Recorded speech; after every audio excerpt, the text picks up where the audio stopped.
Olá pessoal, sou Ed Augusto Ferreira Macedo, advogado, sócio administrador da Ferreira Macedo, Sociedade Individual de Advocacia.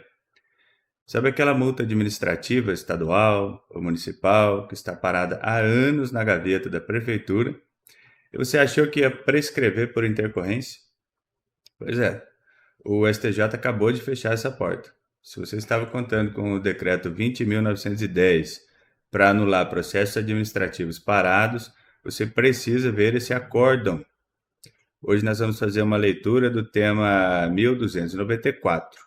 Vou te mostrar por que o judiciário decidiu que no direito administrativo o silêncio da lei local favorece o Estado e não o cidadão. Aqui nós estamos olhando para o recurso especial 2.002.589 do Paraná, relatado pelo ministro Afrânio Vilela. Este não é um julgamento comum. Ele foi julgado sob o rito dos recursos repetitivos. Isso significa que o que está escrito aqui deve ser aplicado por todos os juízes e tribunais do Brasil quando o assunto for prescrição em processos administrativos estaduais e municipais.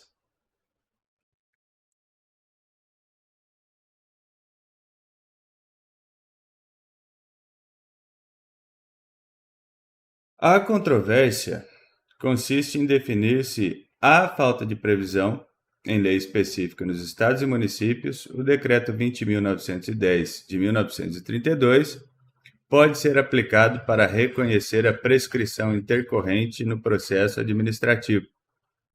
O que o tribunal está perguntando aqui é: se o estado ou a cidade não tem uma lei própria dizendo que o processo morre se ficar parado por 3 anos, podemos pegar emprestado o Decreto-Geral de 1932 para matar essa multa? Aqui está a armadilha técnica. Muitos advogados confundem a prescrição da pretensão executória, que é o tempo para cobrar a dívida já feita, com a prescrição intercorrente, que é o tempo que o processo fica parado antes de virar dívida. O STJ separou o joio do trigo aqui para proteger a arrecadação estadual contra a falta de leis locais. Vamos ver.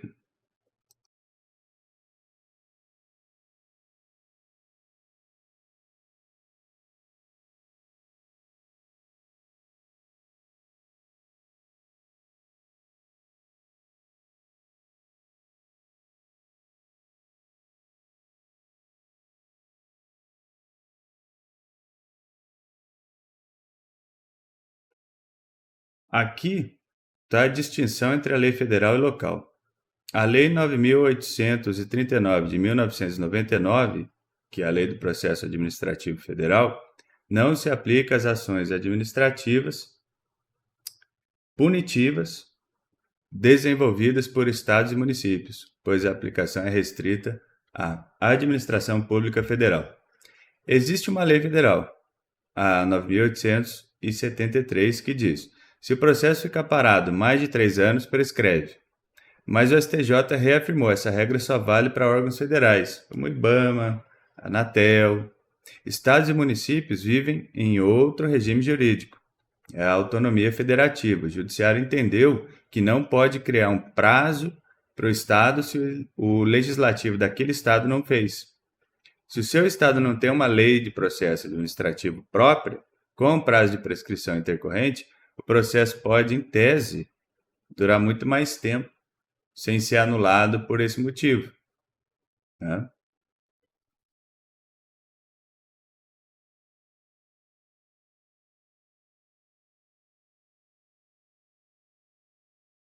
Veja, o decreto disciplina a perda do direito de ação pelo transcurso do prazo legal. Contudo, não contempla de forma expressa a prescrição intercorrente.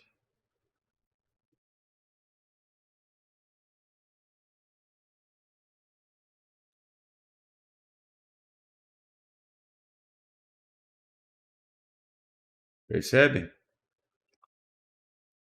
O decreto de 1932 diz que tudo contra a fazenda pública prescreve em 5 anos.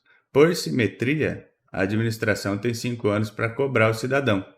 Mas atenção, esses 5 anos só começam a contar depois que o processo administrativo acaba. Esse é o ponto nevrálgico. O Decreto 20.910 de 32 serve para prescrição executória, né? Os termos da súmula 467 do STJ. Ele não serve para intercorrente. Se o processo está andando, mesmo que a passos de tartaruga, e ainda não há uma decisão final, o prazo de 5 anos do decreto sequer começou a correr. Então, nós temos aqui opa,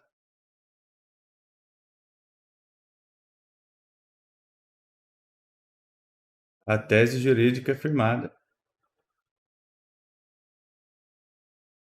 O Decreto 20.910 de 1932 não dispõe sobre a prescrição intercorrente, não podendo ser utilizado como referência normativa para o seu reconhecimento em processos administrativos estaduais e municipais, ainda que por analogia.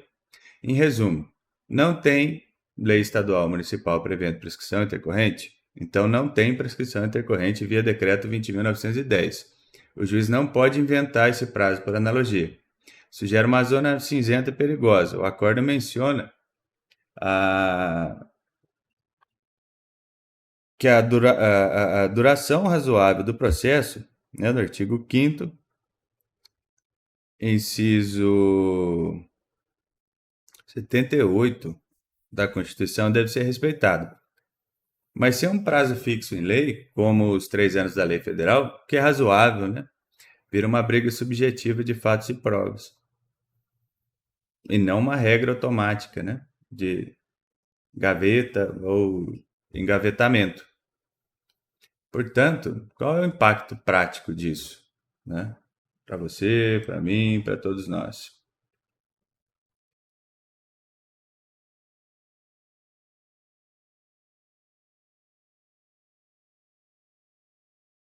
E o seu cliente tem uma multa estadual, pare de alegar prescrição intercorrente baseada no Decreto 20.910. Imediatamente, você vai perder, porque o foco deve ser em nulidades de mérito ou na violação direta ao princípio da razoável duração do processo, provando o prejuízo real da demora. Agora, para gestores públicos é um sinal verde, né, para destravar os estoques de multas, mas também é um alerta.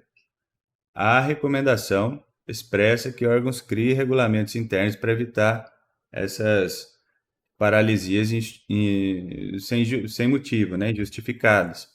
No caso concreto que originou esse tema, o Estado do Paraná venceu e a multa do Banco Losango voltou a ser válida para análise das demais alegações. Portanto, se você quiser entender como aplicar a tese da duração razoável agora que a analogia morreu, vou deixar um modelo lá no blog e o link vai estar aqui na descrição. Se esse vídeo lhe foi útil, dê um like, se inscreva no canal, compartilhe e até a próxima.